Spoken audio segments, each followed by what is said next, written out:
Keset-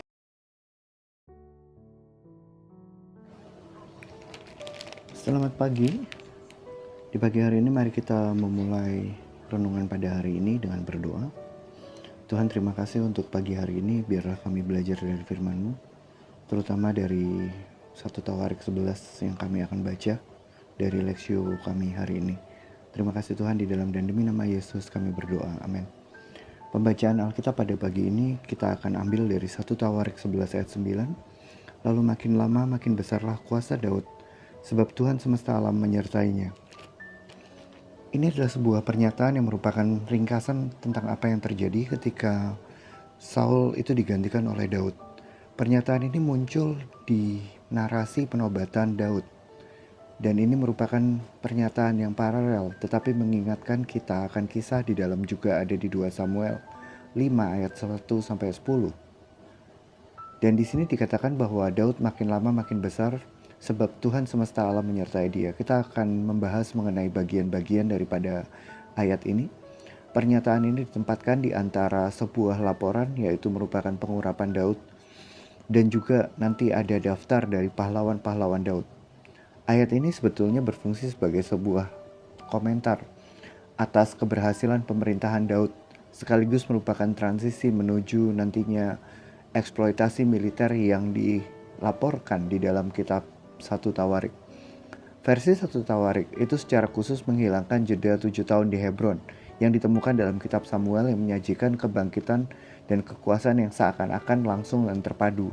Tetapi sesungguhnya ada proses di mana Daud itu menjadi raja terlebih dahulu di Hebron, baru nanti menjadi raja di Yerusalem. Jadi di sini ada sebuah tema utama. Ayat ini mengandung dua elemen. Frasa semakin besar dan semakin kuat, atau semakin besar dan semakin berkuasa, itu menggambarkan pertumbuhan yang bersifat progresif yang dimampukan oleh Tuhan. Tuhan kemudian menggunakan ini juga pada anaknya Salomo di dalam 1 Tawarik 29 ayat 25. Dan di sini dikatakan bahwa ada dua elemen yang besar, yaitu kuasa Daud semakin lama semakin besar dan semakin lama semakin berkuasa. Dan juga di sini ada kata Tuhan semesta alam, itu menekankan kedaulatan Allah atas segala hal, atas segala kuasa duniawi. Dan ini juga membingkai keberhasilan Daud sebagai bagian dari kemenangan militernya Daud itu adalah di bawah kendalinya Allah. Maka ada juga bagian yang menyatakan bahwa sebab akibat, sebab itu titik-titik-titik ada bersamanya, menetapkan prinsip dasar bahwa keberhasilan sejati itu berasal dari Allah dan bukan berasal dari kemampuan kita sebagai manusia. Maka walaupun ayat ini kecil, tetapi ayat ini mengandung beberapa hal. Yang pertama, keberhasilan itu bersifat progresif. Jadi sebuah keberhasilan itu merupakan proses dari hal yang lebih kecil menuju kepada hal yang lebih berhasil. Di sini dikatakan bahwa semakin lama, berarti ada waktu di sana, semakin besar dan juga semakin berkuasalah Daud. Itu juga ada kondisi yang memang ditekankan, dan di sana ada sebuah proses yang Tuhan tetapkan. Dan ini bukan berasal dari kita saja, tetapi berasal lebih lagi daripada anugerah Tuhan. Kalau hanya kemampuan manusiawi, maka kita akan menyadari bahwa kemampuan manusiawi kita terbatas. Jadi apa signifikansi daripada ayat-ayat tersebut? Ini adalah tema inti dari Tawarik. Ini adalah beberapa hal yang Tawarik ulang-ulang, yaitu yang pertama, keberhasilan duniawi itu bersumber, sekali lagi bersumber dari perkenanan ilahi, bukan hanya dari jasa manusia saja. Jadi keberhasilan yang didapatkan manusia itu sebetulnya sumber ajaibnya atau sumber terbesarnya adalah berasal daripada Allah itu sendiri, dan bukan lagi jasa manusia ataupun jasa kekuatan manusia. Kehadiran Allah atau urapan Allah bersama para pemimpin itu menghasilkan sebuah pertumbuhan dan sebuah stabilitas yang terukur. Dan Tawarik itu menyatakan berulang-ulang ada kata Tuhan semesta alam. Itu menghubungkan bahwa kemenangan, dalam hal ini kemenangan militer Daud, itu adalah di bawah otoritasnya Tuhan. Kebangkitan Daud itu berasal daripada berkat-berkat dari kesetiaan Allah di dalam perjanjian itu. Ayat ini menetapkan sebuah paradigma yang akan mengatur nantinya evaluasi tawarik terhadap raja-raja yang berikutnya. Jadi kalau kita melihat raja-raja yang berikutnya, maka raja yang berikutnya nanti akan diukur, tanda kutip ya, berdasarkan apa yang Daud lakukan. Apakah dia setia, apakah dia tidak setia. Kata yang dipakai seringkali seperti bapa leluhurnya Daud dan seterusnya, dia setia. Atau tidak seperti bapa leluhurnya Daud, dia tidak setia. Nah, di sini ada menarik karena di dalam tawarik dan raja-raja ya, terutama di raja-raja, itu juga ada benchmark yang lain, benchmark yang terbalik, di mana sekali lagi dikatakan raja-raja Israel jahat dikarenakan dosa Yerobeam bin Nebat. Jadi kebalik jika dibandingkan dengan Daud. Daud itu menyatakan kesetiaan, menyatakan bahwa dia setia kepada Allah, ikut kepada Allah, taat kepada Allah. Sedangkan Yerobeam bin Nebat, kalau kita lihat di raja-raja, itu menyatakan bahwa dia tidak setia kepada Tuhan. Maka tema inti ini menjadi bagian yang amat penting, di mana kita harus menyadari bahwa apapun yang kita lakukan, kalaupun itu berhasil, itu adalah sebuah anugerah dari Tuhan. Apakah itu berarti tidak ada kerja keras dari manusia? Tentu saja tidak. Pasti ada kerja keras dan usaha yang manusia lakukan.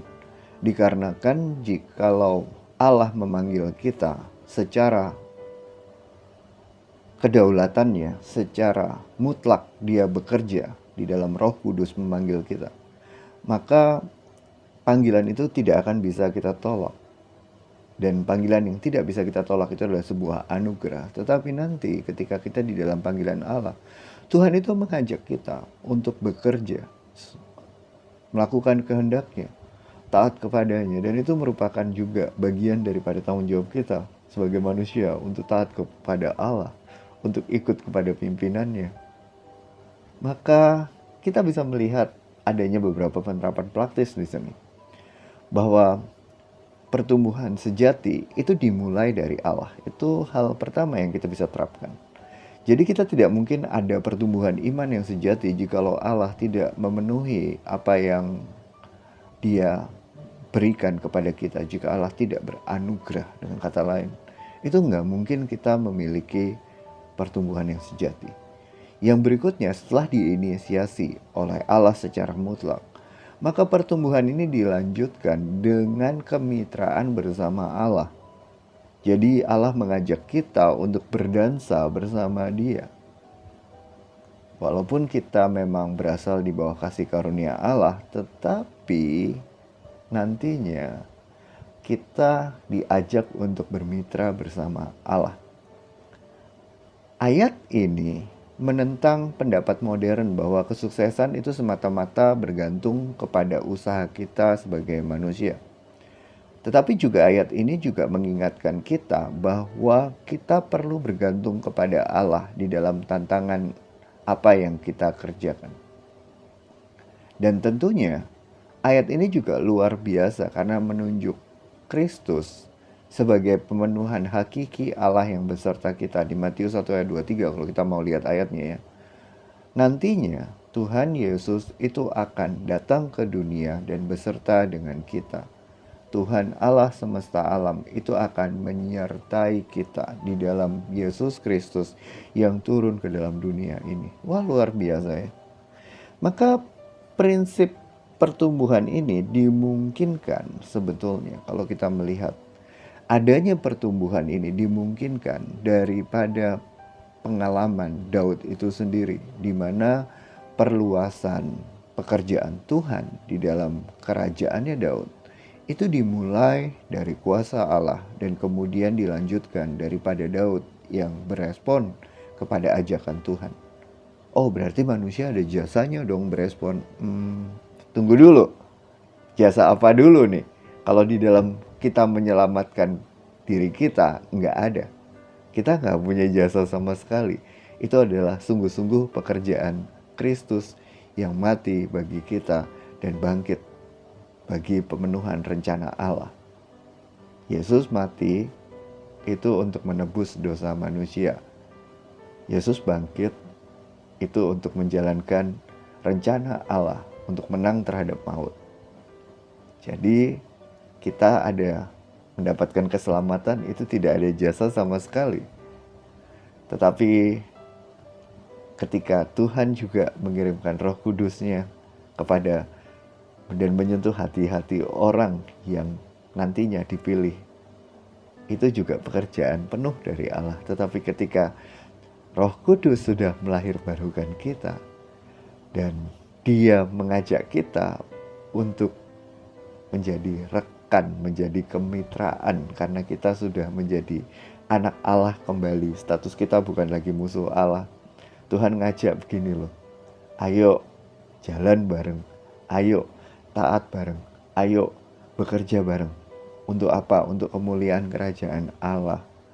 Nah, itu Tuhan mengajak kita manusia. Nah, di sana baru kita bilang, Tuhan, di sini ada peranku sebagai manusia. Apakah ada jasanya? Ya, bisa dikatakan ada jasanya. Tetapi apakah jasa ini besar? Tentu saja jawabannya adalah nggak mungkin tanpa anugerah Allah. Nggak bisa tanpa anugerah Allah. Dan ini adalah rasa syukur kita, ungkapan rasa syukur kita, lebih daripada kita merasa berjasa kepada Tuhan. Karena bahkan kita bisa hidup di dunia ini, itu adalah sebuah anugerah. Itu adalah dikarenakan Tuhan semesta alam menyertai kita. Jadi di sini terdapat sebuah kesimpulan teologis di mana penulis Tawarik itu menyatakan bahwa kesuksesan itu diinisiasi oleh Allah. Allah mengajak kita bekerja bersama, lalu kemudian memungkinkan kita bisa sukses itu karena perkenan Allah. Menampilkan kebangkitan Daud sebagai sebuah paradigma bagi raja-raja Israel Selatan untuk sebuah kepemimpinan yang saleh, seperti Daud bapa leluhurnya. Ayat ini menunjuk bahwa kuasa Daud dan juga kemasyhuran Daud itu semakin besar dikarenakan Tuhan semesta alam menyertainya, dikarenakan Allah sendiri yang menyertainya, memungkinkan dia memiliki kepemimpinan saleh, bahkan memungkinkan dia menjadi tanda kutip standar yang tidak sempurna daripada raja-raja Israel Selatan, di mana nanti raja-raja Yehuda atau Israel Selatan itu dikatakan mereka itu menjadi raja yang baik atau raja yang tidak baik, itu seperti atau tidak seperti Daud bapa leluhurnya. Nantinya ada satu standar yang sempurna yang menunjuk melampaui Daud kepada Yesus Kristus, yaitu putra Daud yang lebih agung, lebih besar, dan kerajaannya tidak akan berkesudahan. Kerajaannya akan bertumbuh untuk selama-lamanya. Yang sempurna, yang nantinya kalau tadinya Daud menyatakan bahwa di dalam kitab-kitab Tawarik itu dinyatakan bahwa Tuhan semesta alam menyertainya, tetapi Tuhan semesta alam tidak hadir selama-lamanya di sini. Maka di dalam ayat yang di dalam perjanjian baru, nanti kita tahu bahwa Yesus akan hadir sebagai Sang Immanuel. Dan tidak hanya hadir sebagai Sang Immanuel, dia juga memberikan kepada orang percaya Roh-Nya boleh tinggal di dalam hati kita, yaitu Roh Kudus. Maka besarlah kuasa Daud sebab Tuhan semesta alam menyertai. Yesus Kristus, putra Daud yang lebih agung, yang kerajaannya ada untuk selama-lamanya, yang sempurna, dan yang mewujudkan Immanuel, Tuhan Allah beserta kita, dan nantinya mengirimkan Roh-Nya, yaitu Roh Kristus yang sudah bangkit, sehingga kita yang dipanggil sebagai orang percaya bisa ikut di dalam pemberdayaannya, mengubah kelemahan kita menjadi kebesaran sejati, dikarenakan Tuhan Allah semesta alam juga menyertai kita. Mari kita berdoa. Tuhan, terima kasih untuk ayat singkat yang luar biasa yang hanya pendek sekali, 1 Tawarik 11 ayat 9. Tapi isinya luar biasa Tuhan. Isinya itu menggambarkan Engkau yang bekerja di dalam kehidupan Daud. Engkau yang membuat dia menjadi besar. Engkau yang membuat dia menjadi kuasa. Engkau yang menyertai dia. Tetapi kita ingat Tuhan bahwa kami yang dipilih di sini, di zaman ini, di zaman Alkitab sudah selesai ditulis, itu memiliki sesuatu yang lebih luar biasa lagi. Yaitu kami sudah memiliki Yesus yang adalah Immanuel, yaitu Tuhan yang beserta dengan kita. Yesus yang memberikan kepada kita segala kuasa di surga dan di bumi sudah diberikan kepadaku, maka itu pergilah, jadikanlah semua bangsa murid.